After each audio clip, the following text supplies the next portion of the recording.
नमस्कार, मैं हूं साधना भारती। मैंने मात्र 5 साल की उम्र में 13 अगस्त 1999 को हजारों किसानों के साथ उनकी समस्याओं को लेकर संसद भवन पर गिरफ्तारी दी थी और गिरफ्तारी देते हुए तत्कालीन भाजपा सरकार को ललकारते हुए कहा था कि किसानों की लागत और मेहनत का उचित दाम दिलाओ, किसानों को कंगाली से बचाओ और किसानों की समस्याओं का समाधान कराओ।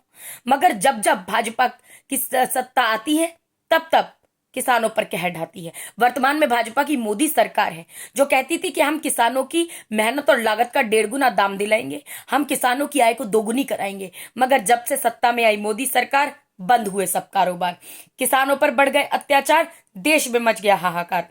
मोदी सरकार सत्ता में आते ही भूमि अधिग्रहण बिल लेकर आई। कांग्रेस की राष्ट्रीय अध्यक्ष आदरणीय श्रीमती सोनिया गांधी जी सहित कई विपक्षी दलों ने संसद भवन से लेकर राष्ट्रपति भवन तक मार्च करके कड़ी आपत्ति जताई। कांग्रेस ने भूमि अधिग्रहण बिल वापस कराने में सफलता पाई।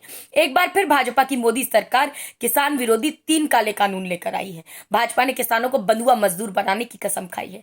भाजपा 3 काले कानून लागू कराकर झूठ फरेब की आड़ में किसानों को छलने का चक्रव्यूह रचा रही है। कुल मिलाकर भाजपा की मोदी सरकार चंद उद्योगपतियों को फायदा पहुंचाने के लिए किसानों को उद्योगपतियों का गुलाम बनाना चाह रही है।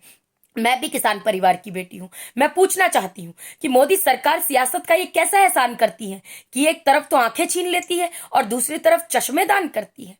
जब जब जुल्मों को सहने की इंतहा हो जाती है, तब तब जुल्मों की तपिश से असंतोष चिंगारी से शोला बनकर क्रांति का रूप धारण कर लेता है और व्यक्ति द्वारा व्यक्ति के शोषण को समाप्त करना क्रांति है।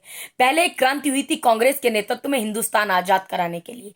कांग्रेस के नेतृत्व में ही एक क्रांति और होगी, किसानों का सम्मान कराने के लिए, देश के अन्नदाता किसान को उसकी लागत और मेहनत का उचित दाम दिलाने के लिए, किसानों के लिए एमएसपी की गारंटी का कानून बनाने के लिए।